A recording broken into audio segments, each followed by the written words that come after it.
Welcome to Lead Pods, the official leadership podcast from USMB for pastors and church leaders, where our goal is to increase our impact together. Hello and welcome to another episode of the USMB Lead Pods. My name is Matt Ersman and I will be your host today. And you guys, it is December, which I can't decide if this has been the fastest year of my life or the slowest year of my life. It's somehow been both, but still it seems hard to grasp that it is December. But I hope you are doing well and hanging in there in these crazy days we find ourselves in. We've got a really fun show today that I think you're going to enjoy. Today I am talking to Gavin Linderman and Micah Bentley. They are leaders at the Axiom Church in Peoria, Arizona. And man, I say this later in the episode, but after talking to these guys, I just wanted to hop on a plane, hop in a car, something, and head to Peoria because it sounds like they've got a really cool thing going on with their local church. And they do a lot of really great things to help benefit their community. And I think you're really going to enjoy hearing their perspective. Just some encouraging ways that we can be authentic to ourselves and how when we do that well, that actually leads to a really healthy church atmosphere that will be attractive to people. So I really enjoyed getting to know these guys, and I think you will as well. So again, I'm going to keep this short and sweet so we can get right to the good stuff. We'll take a quick break and get right to Gavin and Micah from Axiom Church in Peoria, Arizona. The Christian Leader magazine is your starting place for information and community among our U.S. Mennonite Brethren family. With news stories, features, columns, and bi-weekly email updates, The Christian Leader is your source of connection to our broader USMB family. Subscribe to C-Link, our bi-weekly email newsletter, at www.christianleadermag.com. You can also subscribe to our print magazine online or by contacting your local MB Church office. Christian Leader, connecting and informing our USMB family since 1951. All right, my friends, thank you for joining us for another episode. Today, I am talking to two leaders who are joining us from Axiom Church in Peoria, Arizona. We've got Gavin Linderman with us, who is the lead pastor, as well as Micah Bentley, who is in charge of their worship and arts. So, guys, thank you so much for spending some time with us today. Yes, Glad to be here. we're stoked. Thank you for having us. Absolutely. It's a pleasure to have you. So to both of you, some people listening probably have heard a little bit about Axiom if they're in the MB family, but maybe don't know too many details. They may not know you very well. So to kick us off, why don't you both introduce yourself and tell us, and then once you do that, tell us a little bit about Axiom and what you guys do there. I'm Micah Bentley, worship pastor in arts, and I oversee just all things of the creative arts world and music, and I also help with all of our media and marketing and design stuff.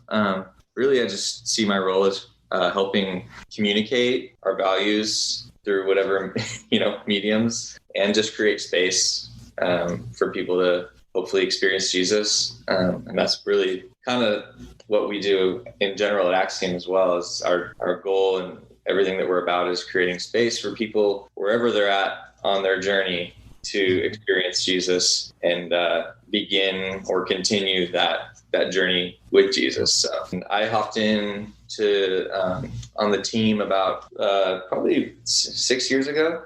I just first started, my wife and I started just being a part of the community pretty early on, like when it was first planting and launching. And then, just started getting involved. I've been good friends with Gavin and his brother Lance from far before Axiom started. We were all friends in the local and national music scene. And so we knew each other from that, and then kind of re-engaged in our friendship in our mid-20s as we were all kind of going through this similar paradigm shift and reconstruction of our faith.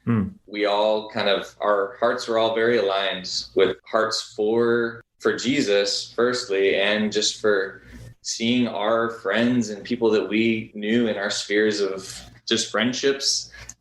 We wanted to see them experience Jesus also, but we saw a space and a gap, at least in our geography, in our area of the West Valley of Phoenix. We noticed that there was kind of there were people that just didn't feel like they fit into this or that church cultures. And we just wanted to hopefully create something that would provide space for those people. And then that was kind of the start of this journey, and it's evolved and grown from there. And I'm Gavin, lead pastor here at Axiom, longtime friend of Micah Bentley.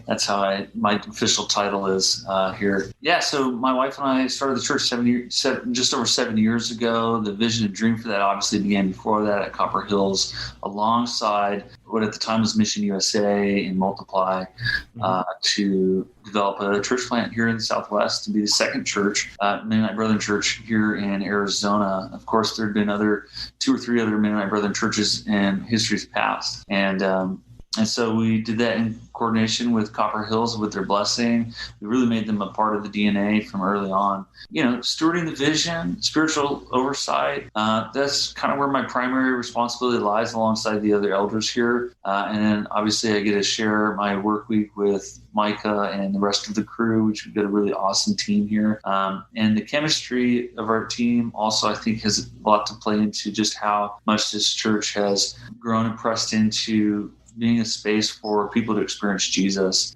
because we've really elevated the relational bar over and above sort of the theological grades or even some of the habit-oriented Christianity that we might see and experience in other churches. And so we take down the walls of sort of the habits, and then we loosen the grip on the theological tensions so that people have space to engage it. But then at the center of that, we place a really strong relational emphasis with our team, with our community, with leadership. And out of that space, we're been able to cultivate, I think, a fairly healthy church for people that are, maybe even unlikely people that you wouldn't find in the church. And that's been at the heart of Axiom, is to be, as Micah already said, a community for people you wouldn't likely find in the church. And what we're finding, though, along the way is that we haven't just resonated with that group, but we've also resonated deeply with people who've sort of been disengaging their evangelical upbringings or their church background because of various issues, theological or habit-wise, or just they're looking for a greater sense of integrity in their spiritual journey. And so for whatever reason, we've really attracted kind of that crowd, which has been good for us. It's forced us to become creative. It's forced us to hold a pioneering spirit. There's not a real roadmap for this, which is good for us because it creates a lot of room for us to fail and it be okay.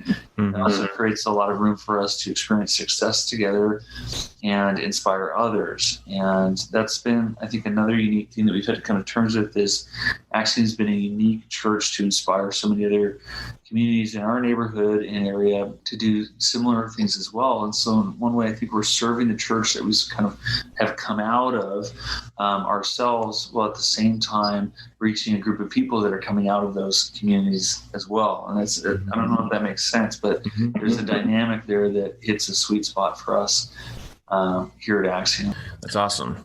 And you've kind of mentioned a couple of times that maybe you guys are attracting people who maybe wouldn't feel welcome or may not feel attracted to kind of the typical church model. Gavin, I just met you. I don't know you very well, but you kind of hinted that was maybe your story, that you didn't feel welcome or comfortable in a kind of a traditional church setting. So walk us through, like, what was your story before this, and how has your faith shifted, or what led you to where you are right now? Yeah. So I think just distilled to me early on is just a sincere and deep desire for authenticity and an experience of God, not just a cognitive understanding of who God is. And I've cheerleaded that in my own life to a fault, so much so that it's caused me to often be in tension or call into question some of the sort of moving elements that I experienced in church growing up, or even as I was re-entering the church and trying to find solid ground again. I knew there was something there. I knew that the church that called Jesus Lord had something to offer, in part because, enough people in history have walked across that landscape and felt it move, but also because something some moments had happened in my own journey to resonate there, but I still couldn't figure it out. So that deep longing created a tension in me that just kept me in hot pursuit of that. And no doubt early on, I moved around churches with my parents in my family life, experienced many different expressions of the Christian church, from more Pentecostal experiences to a Mennonite community in Indiana, to your sort of standard non-denominational or evangelical experiences. And again, the same subtle movement of God was in each of those, but something was still missing. Mm-hmm. So just that seeking, I was a seeker, and I was seeking, but what I was seeking was Jesus and experience of Him. Mm-hmm. And that led me into some conflict, but it ultimately led me into, I think, a point of vision. And that came when I finally was able to find a space, a church, that I could let all the guards down from the places of judgment or tension or sort of behavior modification that was expected, where a church said, hey, we like you the way you are. In fact, we love you. We're not trying to change you. Mm-hmm. And that created the room necessary for me to sort of put this deep desire in my heart to something tangible that I could begin to work out in discipleship of really just stewarding a vision for church planting and creating a shared experience that was hopefully big enough for everybody, not, Christians, but also the people that sort of don't know how to work in that grid. Mm-hmm. It's not, the church world doesn't always feel consistent with the regular world. And so we want to improve our language and our posture to be big enough for both. Mm-hmm. And Mike, I think you mentioned the concept of like deconstruction. That's kind of a thing that we hear a lot about these days, of especially people, kind of young adults who are maybe raised in the church where if you grew up in the 80s, 90s, early 2000s, like quote unquote church was kind of done a certain way that did a lot of things well, but maybe didn't do some other things very well. You listened to Green Day growing up. Right. Green Day. Absolutely. Or so, probably weren't allowed to. You weren't allowed to, but you did anyway. Right. Yeah. So a lot of us, like, I don't know how old you guys are. I'm 32. Like I kind of grew up in that era where, again, a lot of the things about the church was really good, but the things that were bad really rubbed us the wrong way. And as we're maturing, as we're, growing in our careers and our families, we're kind of wrestling with the things that we aren't sure we agree with, kind of having to figure out what our theology is. So it sounds like that's kind of where you guys were, and that's kind of where Axiom kind of is. So are you seeing those people like that coming into your church? And do you have any stories or examples of how that's working out? Yeah. So, similar to Gavin, like I really highly all my life and through high school and young adult, like just had this deep desire for authenticity and just honesty. And like, I encountered so many cultures where that wasn't the case. I had so many experiences. My parents were church planters all my life. Okay. I grew up as a pastor's kid, and I saw the palette of types of church cultures, and a lot of it was really, really good. In fact, from a really young age, I had this deep experience and just relationship with God that never actually went away, even through my seasons of, I guess people call it deconstruction. That term's thrown around, I think, abundantly these days. But but there was this component of Jesus himself that always anchored me, and we're seeing that in our own community. Like the people who tend to come around, there's usually some kind of past hurt or pain or just some kind of encounter of inauthenticity that they experienced, but yet there's something that's still holding them to desiring Jesus, desiring relationship with him, and saying what I've experienced doesn't look or feel or sound like Jesus. Yeah. And there's been this dissonance and disconnect for people.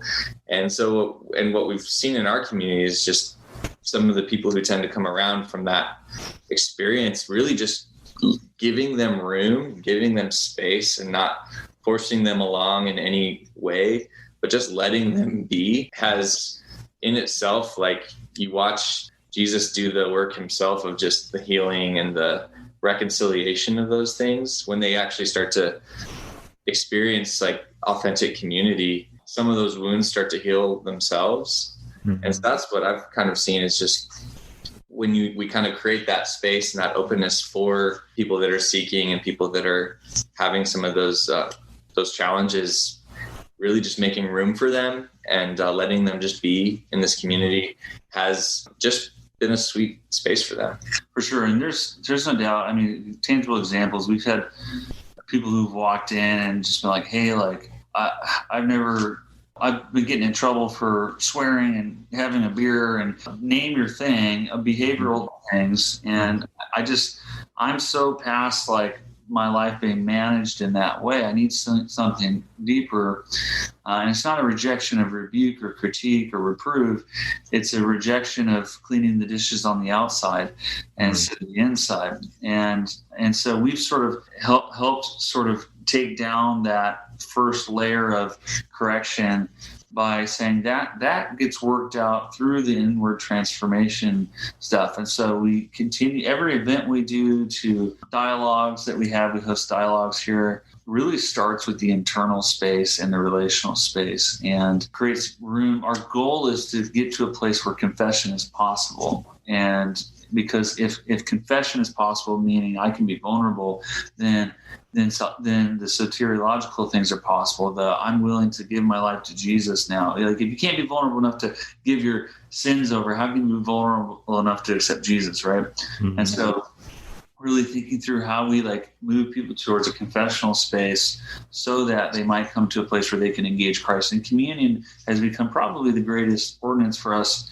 to practice regularly together, to help people see that Jesus is postured for confession and postured for relationship and postured for the kinds of people that have never felt welcomed or at home, maybe in the traditional church. And I don't think it's even mom and dad's fault. I don't think it's that as much as it is just part of the journey that we're all on. And so for us, it's just to be a healthy enough church to meet people regardless of where they're at in the journey. Because the harder one is when we meet people who they're very much at the behavior matters and what you do matters. I want to come here, but I want to make sure that this is still an issue. That this is still, we're not, just a grace church or something like that. It's kind of language we get. Yeah. And we have to be able to meet them as well and shepherd them to a place of confession too. And so I don't know if that speaks to some tangibles, but well, I've noticed too that that's not even necessarily a generational thing. Like it's a very, very diverse. We've had a lot of older people that have been in the faith their whole life that are just now finally getting to. They're in some kind of state of just needing rest, needing a space to work stuff out. And it's beautiful to be able to just like let that happen. I mean, none of these people are rebellious people. They're really thoughtful people, actually, and the desire that they have in them is really pure. They just want to experience God in a real way. Yeah. And some of those walls, like, we talk about the behavioral, but there's also then the theological ones too. And it's like, hey, I think what I believe in is bigger than what I'm told I'm allowed to believe, or I'm not sure I believe in this over here, or I've got big questions. And again, we all know this now, but it's just important for the church to be the safest place to take those kind of questions and dialogues too. And we be prepared not just to defend them, but to nurture, to not just guard those things, but to garden new things. And that takes some intentional thoughtfulness, I think, from leadership wherever they're at to create that environment and discipleship space that anybody could step into. So long answer is yes. For the deconstructing and the reconstructing communities, wherever you're at on that journey, we hope to be. And wherever we fall short of that, we're even need to be a church for the people who have already arrived, who have already figured it out. And I say that really with air quotes because nobody has, but some people might think that they have. Right. we need to be a space for them as well, because they need to confront the generous orthodoxy of Jesus. Yeah. Both of you guys several times you keep using the phrase like give people space. Like that seems like that's a really key part of what you guys are doing, is just giving people an opportunity to rest and maybe wrestle with things they believe or don't believe, and just giving them space. And I think a lot of churches have this temptation for like structure and classes and events, and lead people along this very specific discipleship path. And you need to go to this class and then this class and join this group. And then, so I don't know what you guys' structure is, but it sounds like you're maybe not that. Have you wrestled through that? Yeah, tell us about that. We've been told we have a liturgy of chaos. Our structure of chaos. Yeah, I would say, like, if I'm being totally honest, like, part of the reason that we maybe don't have a high structure or a very formal one is because of our missional emphasis. When we talk about creating space, that is birthed out of a missional posture. It's a desire to meet people where they are. And that has to happen here in our walls as much as it's happening out of the walls. And you know what I mean? And so that plays into that. We do have structure, though, that creates room for people to go further in their faith, right? Yeah, and that's something we're even sensing a need for more of, and desiring in the next year to just increase the clarity of what that journey looks like. If someone says, I want to, grow in this area, or I sense being called this area. And I mean, honestly, like, spiritual disciplines are a really helpful thing for us, and really are structure in themselves for us. So we really try to lean into the spiritual disciplines holistically and then also personally. Yeah. And I'm trying to think through this again from the journeying standpoint. So, most folks start at an informational space in their belief system or their faith. So it begins with, what do I believe, right? And so a starting point for us looks like forming a class or space for the informational stuff. Informational moves over to the missional eventually, right? We get tired of just like believing, and then we want to do it. And so you get into the missional, and then you get into the transformational, and people start talking about monasticism and this mystics. And eventually, though, we get to really where we're supposed to be, which is the relational space, and which is where we're starting, but it's also where we're ending. So we're trying to look at our journey as a migration from relationship back to relationship, but somehow when you get back, it looks totally different than it was when you started. Most churches, if they were to be honest, are typically in one of those four categories. You're either a missional church or an informational church or a transformational church. Now you're seeing a lot of like spiritual formation churches, but we want to be a relational church. Through and through. I think it sounds like that's really key to your mission. Like, I was looking on your website, and I know that like your building is actually a venue that happens to house a church, right? Isn't that kind of how you use the language? And I know you guys just did the Love Peoria event. So tell us more about maybe both of those things and some other ways that you are intentionally relational with your community. Yeah, I mean, even just being here in this community of Old Town Peoria, it's an area that we sensed just an opportunity to love deeply and just embed ourselves in it and say, hey, this community is ours. We're gonna learn about it. We're gonna be actually blessed by this community. And so it started with us just assessing, what does this community need? It needs a hub, a social hub, a space that people that get people out of their houses and outside. And so we knew that in our culture, like the coffee culture is strong. And so we're just like, let's get a coffee shop in here. Let's have a venue space that's multi-purpose, multifunctional. And, that was both practical, but and it's also a statement to ourselves and our community that, hey, we are the church. It's not a building. Since we got in here about 3 years ago now, it's just been amazing to see how it's been a blessing to this community. Like, by leaning into just the community itself and saying, hey, what do you need? You can use our space for it. We want this building to be full of activity all week long, not to be an empty shell all week except for Sundays, and the coffee shop is its own separate identity and from Axiom, and they're able to do stuff on their own, but yet it's really flourished into this kind of central hub for the whole city. Love Peoria we needed tangible ways to help our church see what we were doing. And so if you saw on our website, we had this language of formation, mission, and celebration. Those are the three things we do here at Axiom, right? And so formation, the language we've attached to that is experience Jesus. That's the tangible way to help people understand what we mean is we want you to experience Jesus, because as you experience him, you will be formed. And the truth is we're all being formed, no matter who we are, no matter who we're connecting with, but we want to be formed by our relationship with Jesus, right? And second is the missional, and the tangible is Love Peoria. Yeah, we want to take the very love that we have experienced with Jesus and bring that into this community in ways that are both and. It's love and. So it's the space we share with our neighbors. It's not us loving them. It's them loving us and us loving them. It's both and, right? Mm-hmm. And so Love Peoria, it's not just something we're doing, it's something we're receiving as well. And we feel that. And then the celebration component for us, the tangible there, is to be together. And again, that's the relationship emphasis. And so we create a ton of events and opportunities for people to party. So Love Peoria as a project for us is a couple things.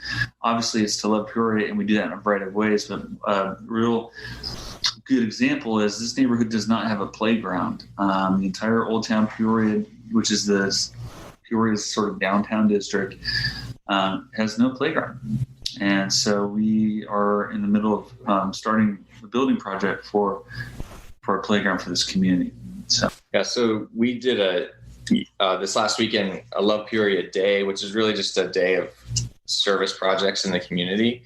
It's something we hope to do quarterly, but it's kind of just a campaign. So it's a separate fund that we have set up that people can give towards, that goes specifically towards Love Peoria projects. Mm-hmm. So that could look like blessing a neighbor who needs their car fixed, or that could look like taking the fire chief and council member out to lunch. Yeah, like we're just blessing the city in a variety of ways. We've paid some of the artists in this community for projects. And then, like you said, we're providing on our space a playground and hangout outdoor patio space. So, and we mentioned earlier that I think you guys have over the years kind of attracted the artist type a little bit more than maybe other churches do.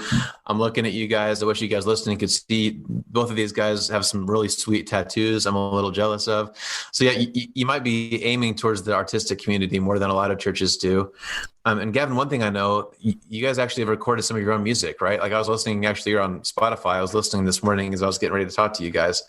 So talk to us about art and music and how that has come into play kind of as part of the DNA of the church, kind of what I'm getting at. Yeah, totally. It's 100% part of the DNA. Micah really takes the lead on that, musically and just creatively all around. I see myself as a cheerleader more than an artist, but I certainly have an artist heart as I come out of the music scene myself. So yeah, I think even just that, like our church started with so many people out of the music scene, that just really got into our DNA early on, and we've used it to, again, help us experience God and to reshape our language of God. And we've used it as a springboard for really being a prophetic voice as well, because in today's world, people aren't really interested in like having hot topic debates and like talking religion, but they are interested in art. And the beautiful thing about art is it's a hospitality, a space for having the conversations, and it points to things beyond itself. Art is never obvious, right? It never is just like, oh, that's a tree. It's always summoning the mystery, if you will. And that's part of the role of the church, is to steward that mystery well. And who better to do that than the artist? And so we really see, I think, the creative and artist work is prophetic work to help point people to Jesus and ultimately to create space for them to experience him. But yeah, original music projects from and sponsoring artists. Like we've gotten behind Wild Earth, which has been a huge initiative of Micah's with a whole team of people. That's probably 10 list of people long over the last few years that are now parts of music, traveling, and just, I don't know, you guys have spawned and been a part of so many things in the music industry, Christian and secular. But it's a Jesus movement, right? Mm-hmm. And then, of course, the artists that we're working with here locally, that we're encouraging, the concerts that we're hosting, the partnership with the city to bring down events and music here on a regular basis that we're hosting, leading. So, yeah, it's all over the map. But I'm going to be quiet now and let Micah talk about that. Awesome. Love to. I haven't summed it all up, so. The only thing I would add is that if there's anything, we want to do more of it. There's no end in sight to the possibilities of the music and artist community. The sky is an insufficient limit. Yeah, it's interesting. I think we get accused a lot of being like a hipster church or like aiming for artists, and that's an insult. And, well, it's just the way of like the thought at the very beginning that wasn't even on our mind. It was more of just like, let's just be ourselves and create room for people like us, and people not like us, and so that's really been the key. Was like, hey, I guess deep down in our DNA we are that, and so that's just the way we're going to express ourselves.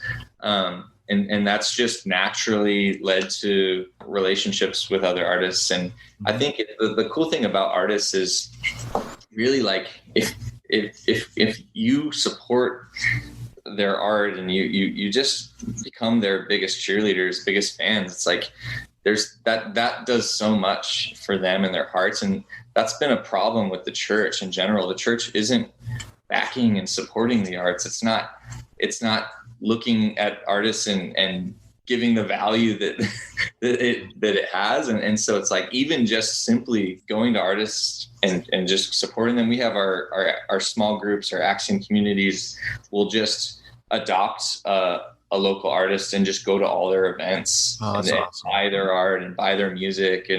And we just recently, with the pandemic, there's a local music venue that was about to shut down, that's bleeding out money because they can't be open.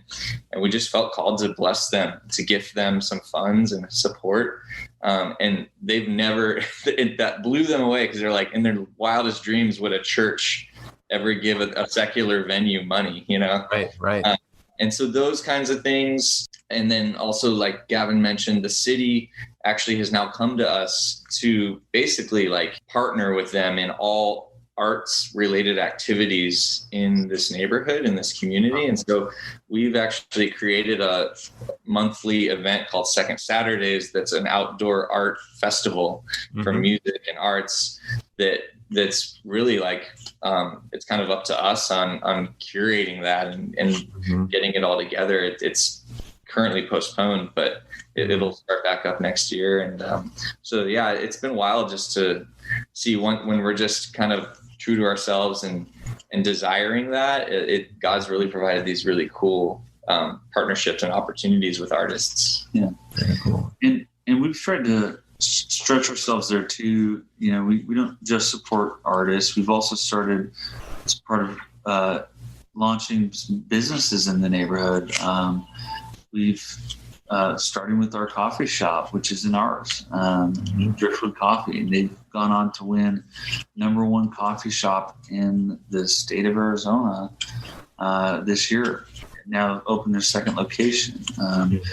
We cheerleaded a project right across the street from us. It's called the Grant Project, and it's a vendor. It's a community of people leading a variety of vendors through craft and art and furniture. And you go into this maker space and you can get lessons and classes, but you can also buy things. And we've got to help cheerlead and get that off the ground. And some of the owners now are part of our community. And so we're hoping to do, a lot of that kind of stuff as well. So we want the holistic picture.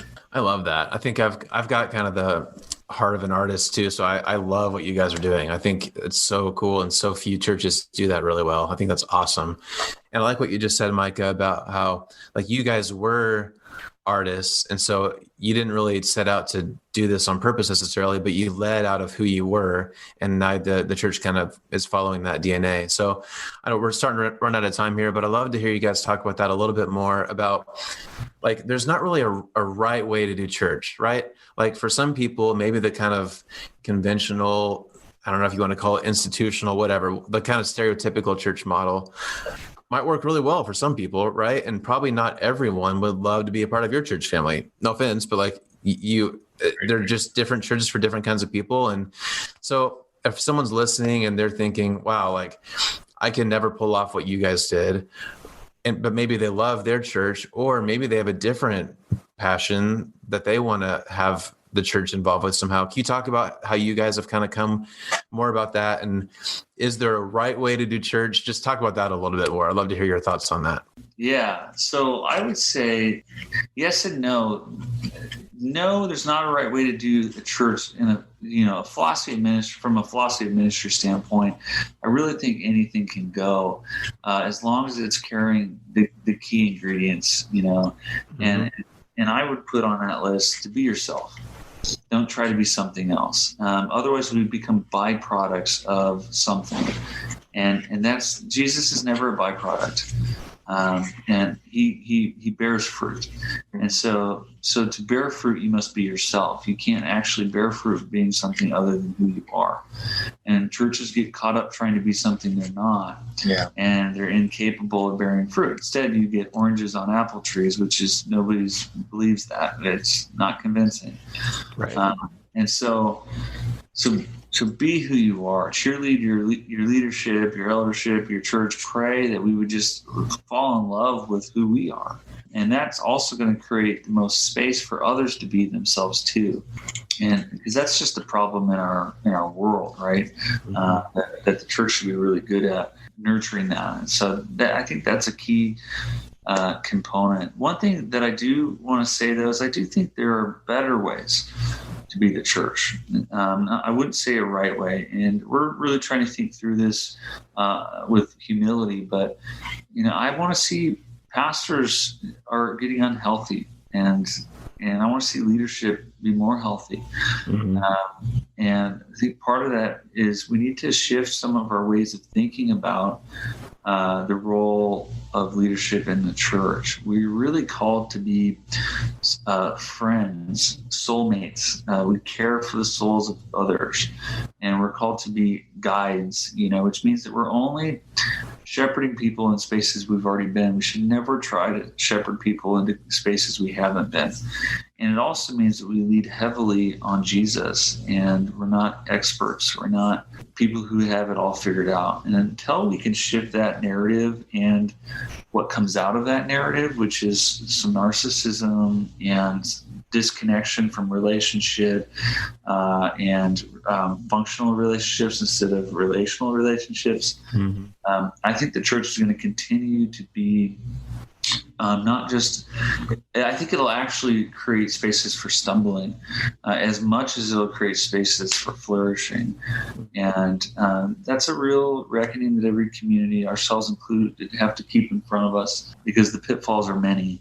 But increasingly in a post-Christian world, we need to learn the way of humility, that we need new metrics. And I'll just say it like that. We need new metrics. We might even need to get rid of metrics altogether. In the kingdom, what does Jesus count? Not what do you count? What does Jesus count? I won't answer my thoughts on that, but I'll leave that for others to chew on and ask him. Because that's really all that matters. The beauty of the church is that it adapts and looks different via its community. And so it's like in the most beautiful expressions of church, it's being authentic to the geographical community that it's in, and meeting the needs and loving that community deeply. And through the relationship of that, they're guiding people into following Jesus, And so that can look like anything. Yeah, but I would say, like, if those people are listening, like they're feeling inspired, or like they're hearing something that we're doing, it's like it's grabbing something in them. Well, wonderful. That means that there's something in you that's you that is longing. And I would say you need to nurture that with Jesus and with the folks in your church that you have the relational capacity to trust that, inner vision that's cultivating. And then I would also say too, like, we're family. So if we can serve or help inspire in any way, beautiful. And that's why we're here today, right?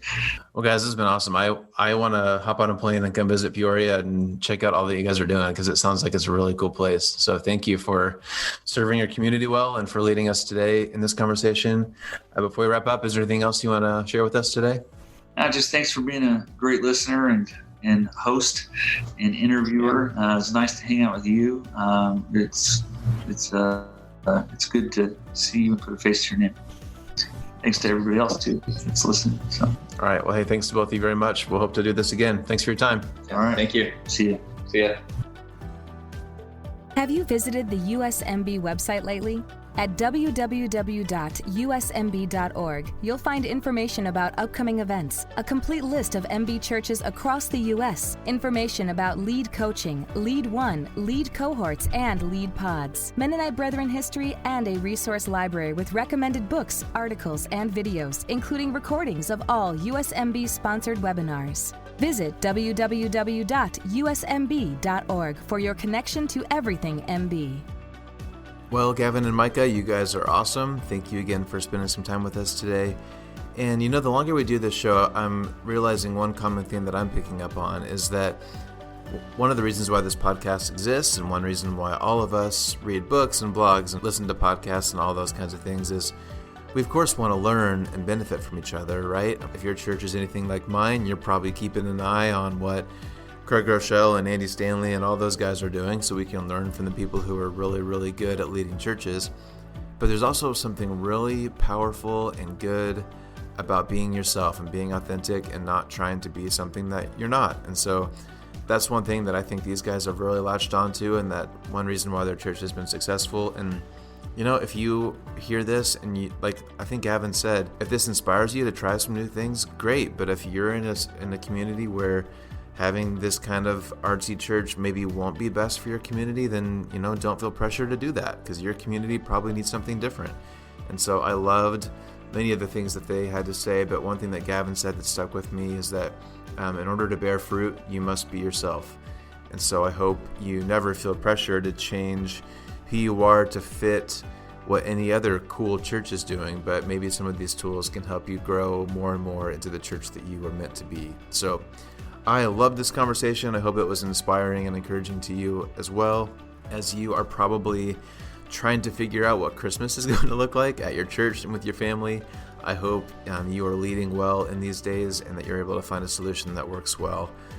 And above all else, that we keep our eyes fixed on Jesus. He is our hope.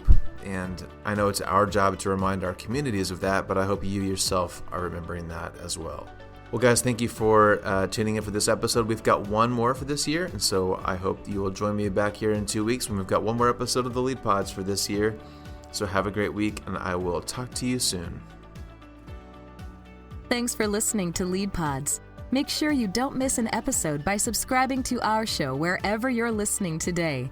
Learn more by visiting usmb.org. And be sure to follow us on Facebook, Instagram, and Twitter. We'll see you next time as we learn more practical tools to increase our impact together.